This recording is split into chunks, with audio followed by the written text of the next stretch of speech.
Hi YouTube, here's a video I've been wanting to make for a while. This is my Super Nintendo and Nintendo Entertainment System arcade cabinet. It took me about a year to build, and I'd like to share with you some of the features.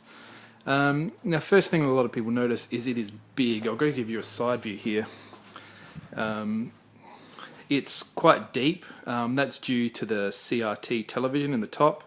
I'll explain why I've decided to use that in the end, but yeah, if you can just wait for a minute, I'll set you up and show you some of the features that this thing has. It is actually all running on an actual Nintendo Entertainment System and a Super Nintendo Entertainment System, which I've not actually seen before, so it's why I decided to do it. You'll notice that I've added the arcade controls. That's not a standard Nintendo feature, but yeah, I just thought something nice, and a lot of people who like these sort of cabinets will like playing on actual arcade controllers. Now, this button here will select between either your Nintendo or your Super Nintendo, and each of these have a separate reset button, a Super Nintendo one here and a regular Nintendo one here.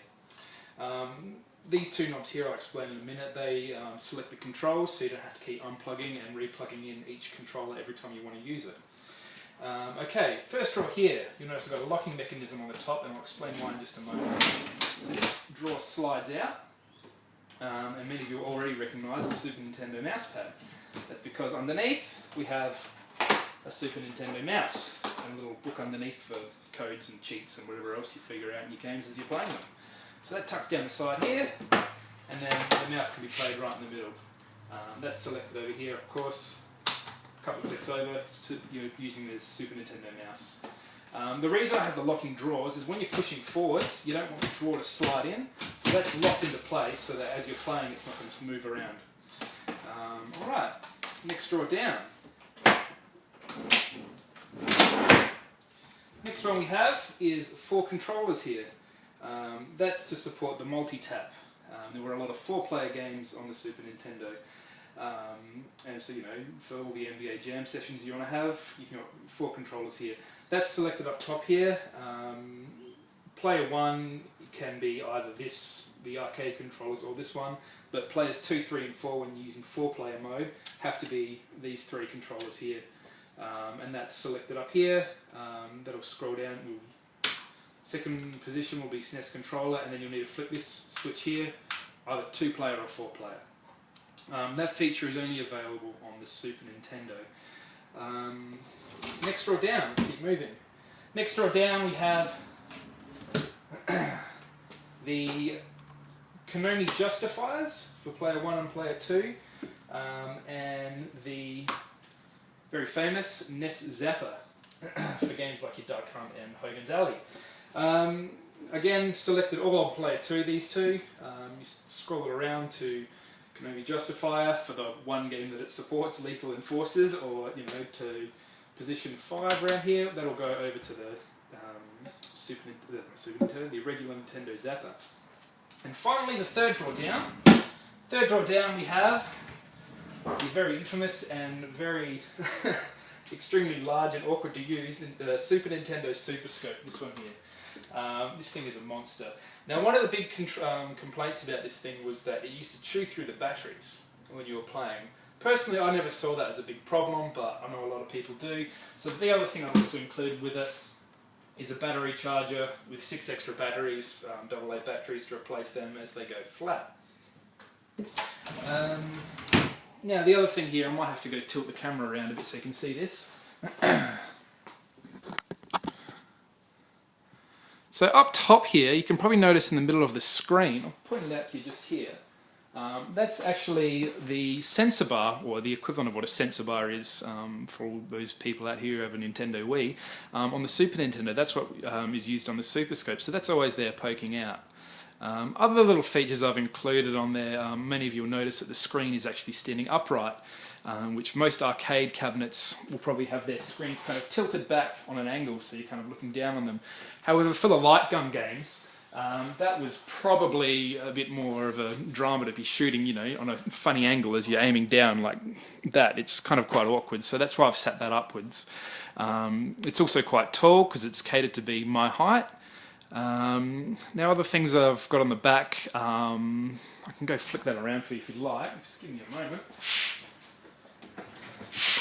Oh, up top here, I don't know if you can actually see it in the video, but the top panel lifts up so you can change the globe with that top globe. If it blows up there, around the back, this thing is on wheels because it's one heavy machine. I've got a few panels here. I might even, I don't know how well you can see, but just easy access to the television. I'll move it over. Sorry for the shaky controls.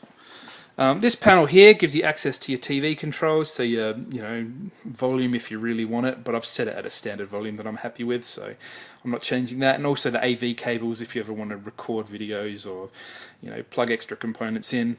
Not very exciting. Down the bottom is the original Nintendo machine. This is a PAL version because if you haven't picked up from my voice already, I am Australian and so we live in a PAL country.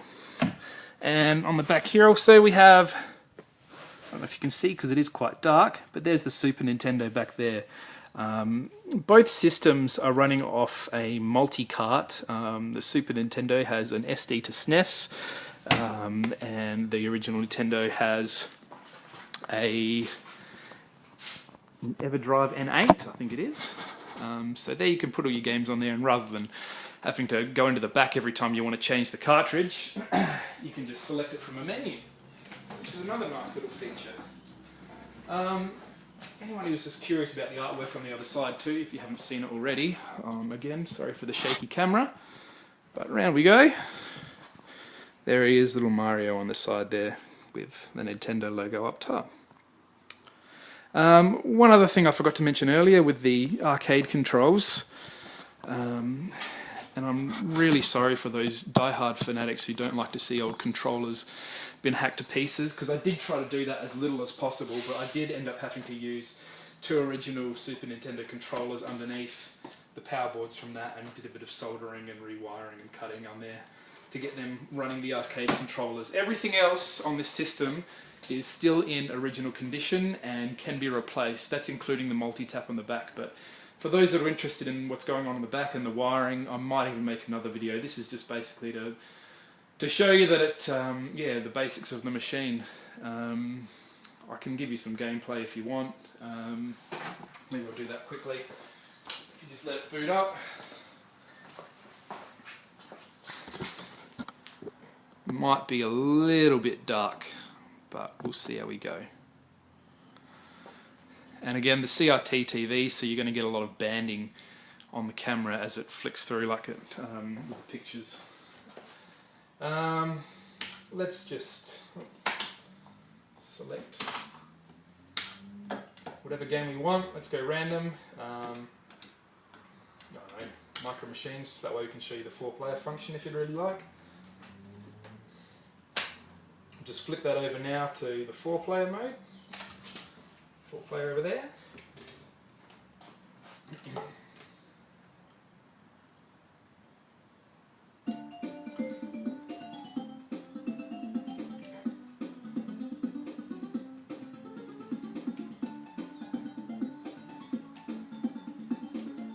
There you go, player 1, player 2, player 3. I won't go into gameplay, but there we go, player 4. So there you go, there it is, my Super Nintendo. I'll give you some Nintendo, sorry, as well, because I haven't done that yet. Originally this was only going to be a Super Nintendo cabinet, but when I found out that the controllers for a Super Nintendo can be rewired and used on an original Nintendo, I kind of added that as an extra feature. So there might have been more original Nintendo accessories, I'm not really sure.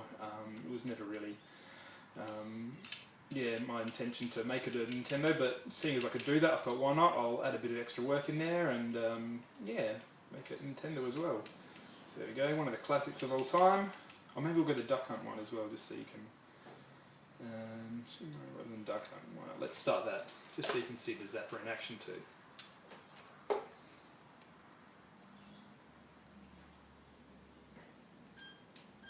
There you go, selecting it with the original Super Nintendo controller. this is actually a B button, and this will be your A button when using a Super Nintendo controller. The same on the arcade controls, just to be a little bit confusing. Alright, now we flip this one over to the zapper. Shut the drawer. And there it is, the zapper.